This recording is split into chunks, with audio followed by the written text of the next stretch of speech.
Hello, beautiful people of the internet. My name is Shay, your favorite practicing astrologer, and today I'm sorry, I have a mint in my mouth. We are going to be talking about Venus in Libra. I'm really excited about this. This looks like a very nice time. So let's get started. Check my housekeeping in the comments. And first, we're going to discuss Venus, which is love and relationships. Remember, I do a lot of surface terms to keep things quick. Libra is the ruler of Venus. So Venus is at home here. This is where it's most comfortable. It is about balance and harmony. Now, remember, Libra can also be imbalance and disharmony, but we are looking at this positively. Now, Venus goes into Libra approximately October 26, 2028, and one of the first aspects it makes is to Mars, which is in Virgo between 3 and 4 degrees. This is a semi-sextile. Venus here is teaching Mars that you have to be comfortable in love, in these relationships, in the balance and in the imbalance, even though you want to work through the details. Sometimes the details aren't going to be worked out and time is up and you just have to turn it in. And it's okay. You did what you needed to do and you tried what you needed to try. And it is what it is. And it's okay for that to be that. We have several things at 6 degrees happening on I'm sorry, my apologies, November 1st, 2028. One, so a few of the planets is Neptune, Chiron, Pluto, and then Saturn at 7 degrees in Taurus. This is all again November 1st to the 2nd of 2028. Let's break down what each of these planets' interactions is going to mean.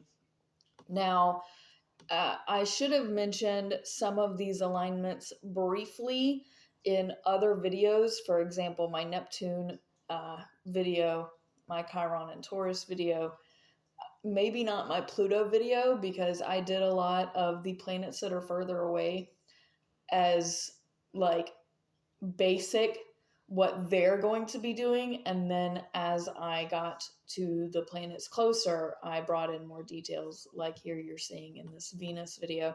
So I may not have put in details about Neptune and Pluto making alignments together and Chiron, but that's because I also talk about them kind of as I go through other things. So we're kind of going to do that now, I guess.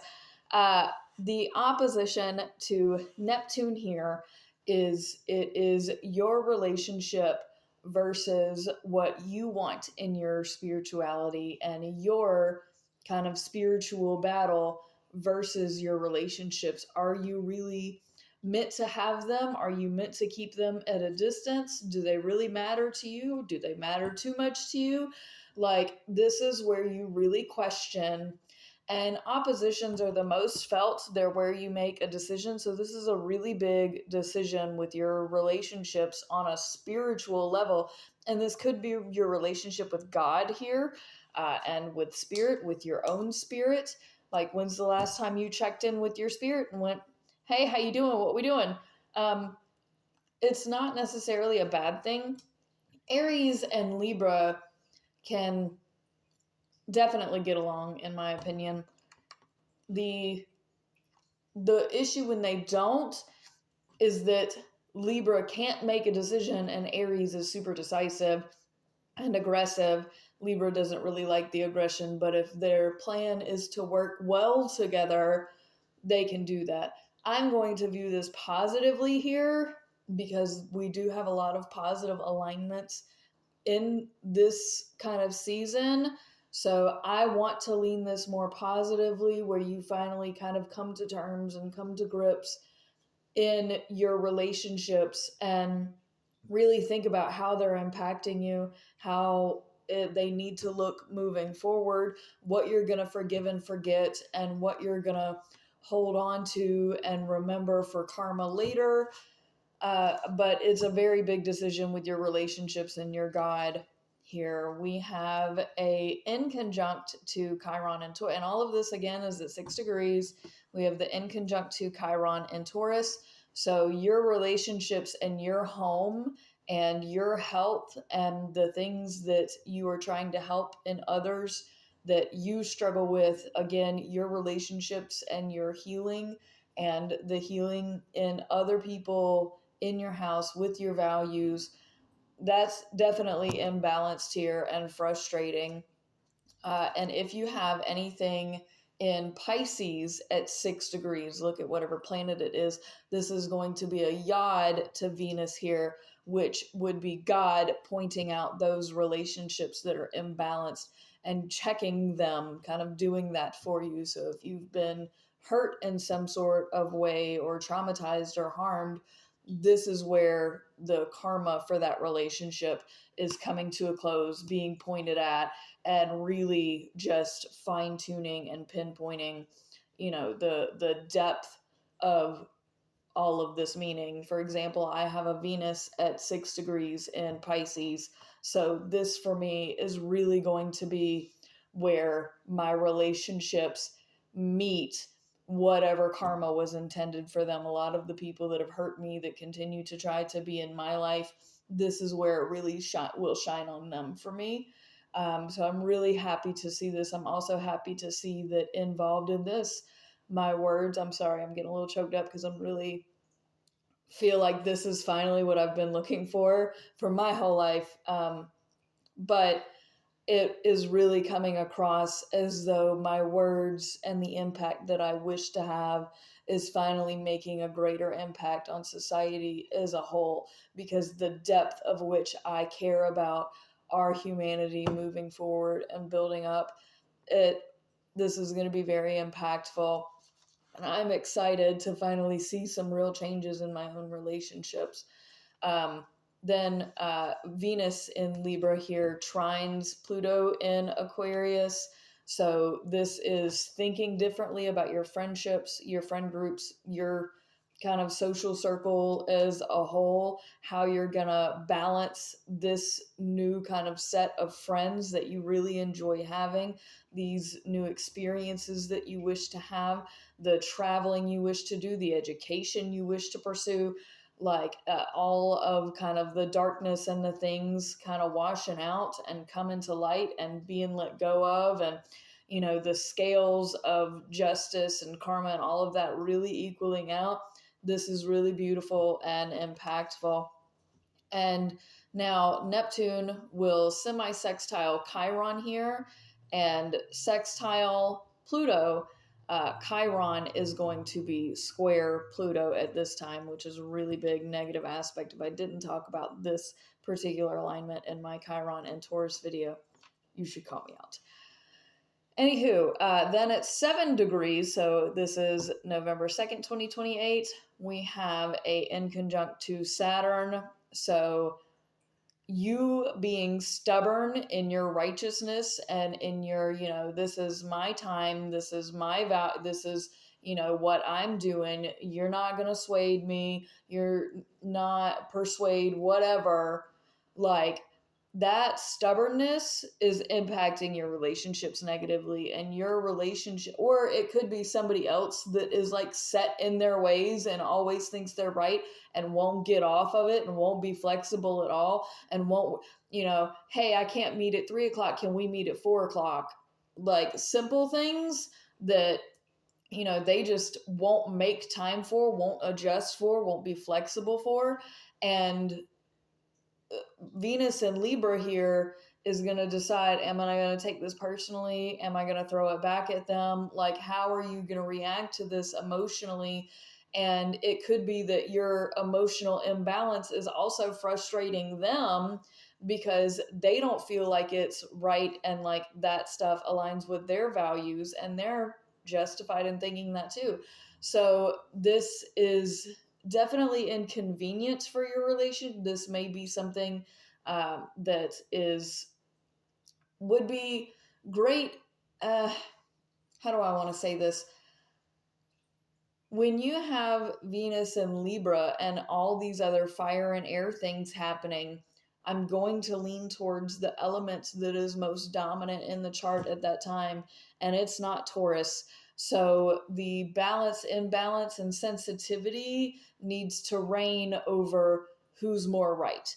Because you can be right all you want to, but if it damages everything around you, was it worth it being right? And some people, especially Tauruses, will be like, of course it was worth it to be right because I was right, and it needed to be damaged if they can't accept like hard truths. I get it, but it's not necessarily what you say, it's how you say it. So do your best. Again, we then have on the 7th of November 2028 a trine to Uranus and Gemini, which is random crazy chaos. So the random crazy chaos meets the balance imbalance of your relationships. This actually works. So something else kind of coming up and in your favor, and it might seem like a monkey wrench, but it was actually a great thing that this monkey wrench or this blindside came up or whatever happened. Yes, fantastic. I look forward to whatever random chaos this is bringing that is actually going to be a good sign for it looks like the completion or the ending of our relationships, honestly, but like it's a good thing to breeze by it. It's gonna just electrify things to move even faster. It's absolutely a good thing that's necessary. Then on the 9th, we have a couple of things happening at 16 degrees. We have a conjunction to Jupiter, a square to the nodes, and then also involved in this, a sextile quickly to the moon in Leo. Now, the moon moves very fast, but because this does happen like at this exact 16-degree mark, I wanted to bring it up quickly. The conjunction to Jupiter is really big things coming back into balance in your relationships. Uh, obviously, relationships are the key word for Venus here. Also, with your money. So, balancing that checkbook is a good idea. The square to the nodes. So, this is not the time to think too far ahead or think too far behind. This is where you need to find that middle ground of the scales where it is just the solid in between. So, this is not you trying to reach for your highest self and your money. This is not looking back at nostalgia. This is being in the present moment and understanding your current situation and working with it, because if you are trying to look too far ahead or if you're looking too far behind, then that is going to disengage you from it's going to make things harder because it is a square. So we're not doing that right now. We're just in the present. And the sextile to the moon, this is beautiful. So how we view ourselves, we are more confident, we are more stable, we have got, especially our relationships with us, on lock. Things might be happening with our family, even our kids, if you have children, but you, in that situation, you are the parental figure and you know all the steps ahead to be ahead of, your kid, especially if they've been doing kind of bad things or bad in school or whatever. Either way, you have confidence here, and this translates to all of your relationships across the board because you're not being trampled on, you're not being talked over, you're not none of that. Like, you are in a good space here, and I love this. Then we have the new moon. I don't typically talk about new moons, and I don't have time to do new moon, full moon readings. But if you would like to book a reading to figure out how new moons and full moons and stuff like that are going to affect you and what to do for them, etc., or if you just want to chat with me, you should reach out and book a reading. I do free 10-minute readings if you're interested. Comment section, absolutely. You should press more buttons for me. But the new moon here is going to be at 24 degrees. And the reason I'm bringing it up is because at this new moon, we are going to have a semi-sextile to Venus and Libra, which is also going to be at 24 degrees. So this was a great time to bring this up. This is going to be the 16th of November, 2028 approximately. And this new moon in Scorpio is our new darknesses, our new demons, like that bad bitch inside, that sketchy, shady, can plan it all, is observant. Like, we get a new set of that because we see how the world is working now, And guess what? You not about to trip me up. Not never again. You not about to take, I am going to see everything coming from every side. I am a new me. It is a new time. This is a new phase. And I'm not going to tell you that I'm going to bring out the darkness inside, but that's what's about to happen. I am about to be Harley Quinn within. And when you mess up, don't think that karma is not eventually going to come around, because I am going to will it. I don't care that you think the darkness and the demons inside are a bad thing, because you know what? They're going to benefit me. And I don't want to be this way. I don't want to feel this way. I don't want to think this way, but y'all have not given me a choice. So this is what we're doing. And this is semi-sextile to Venus in Libra, which this new moon here is basically teaching Venus in Libra, these relationships, you're going to have to turn to your dark side on the inside, and the hidden demons and stuff that you got within to deal with these relationships that are imbalanced, because what you're doing is not working, but this new method is about to work. We then have Venus go into Scorpio, which is going to learn more about how to love in this new way, approximately November 21st, 2028. Thank you so much for watching. Peace out, fam. Much love. Press the buttons!